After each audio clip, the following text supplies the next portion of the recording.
Whether it's from social media or advertisements on our devices, we're continually being told that we need the next best thing to be happy. New things always seem to be the key to one's happiness in today's day and age, even though we may have much more than we already need. I know that for myself, that realization came to me 7 years ago when I realized that always looking towards my next purchase was giving me more of an endless headache than actual joy. It was an endless cycle of listening to marketers and their claims that this newest trend would make me look or feel great, that some product would bring about some fulfillment. But it didn't take long for me to get distracted and look towards something else. When it comes to tackling an issue we see in our lives, it's essential to understand the root causes and address them to bring real, sustainable change. So after years of living a minimalist and low-waste lifestyle, whenever I get asked what someone should do if they're starting this lifestyle journey, I usually tell them this one simple yet effective rule. Refuse the things you don't need.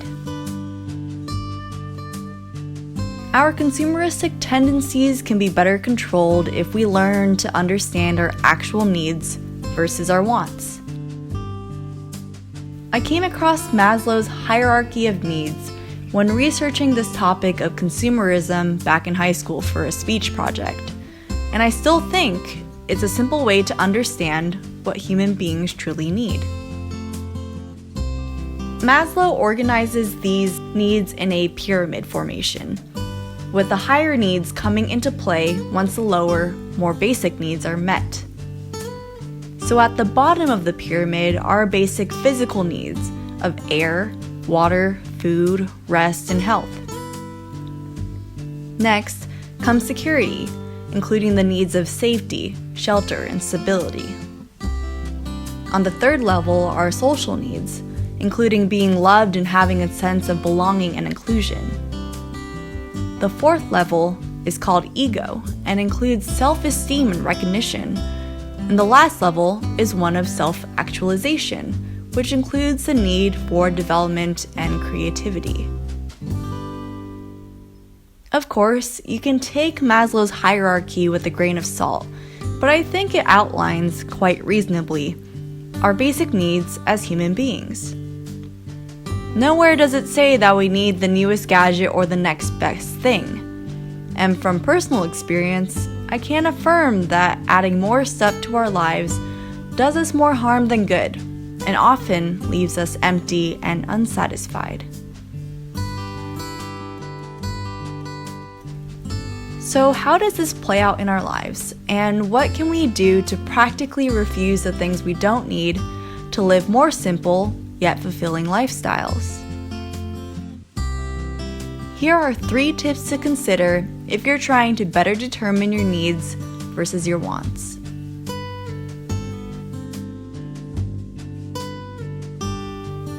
First, wait to purchase something new for 30 days. I've said this before, and I'll say it again. If you're planning on purchasing a new, non-essential good for your home, take a moment and pause. It can be tempting to buy something without much of a thought because you want that product right away. But these impulse purchases are often things we don't truly need, and you may not realize it at that moment in time. Marketers rely on emotions to take hold so that we're led to purchase something, and those emotions can overtake our logical senses. So I always take 30 days to hold off on a product to determine if I'm miserable without it. And if I am, then I'll move forward with doing a bit more additional research to be sure that I'm buying a quality product that will last the test of time. But more often, I find myself not needing that new thing, as I've refocused my energy towards something more meaningful or productive which is a great way to reduce clutter in my home and also save money. Second, practice gratitude.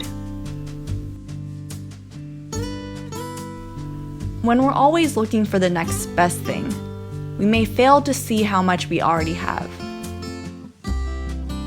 I recently posted a video on a day of gratitude where I took the time to exercise my thankfulness by noticing different things I was thankful for that day.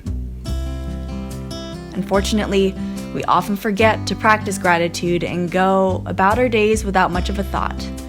But gratitude can transform common days into Thanksgiving, turn routine jobs into joy, and change ordinary opportunities into blessings. So take a moment and reflect on the basic needs you may already have. They don't have to be anything extraordinary, because even the simplest of things are worth noting. You'll realize that your life is already quite full, and that there is much reason to be grateful and overjoyed.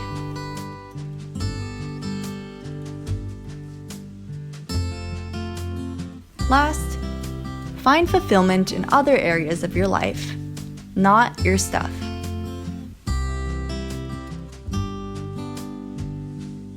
While some may look at the minimalist lifestyle movement and think it's dull or boring because we live so simply, less stuff to manage means more time for passion projects that bring fulfillment and extra time to be spent with loved ones.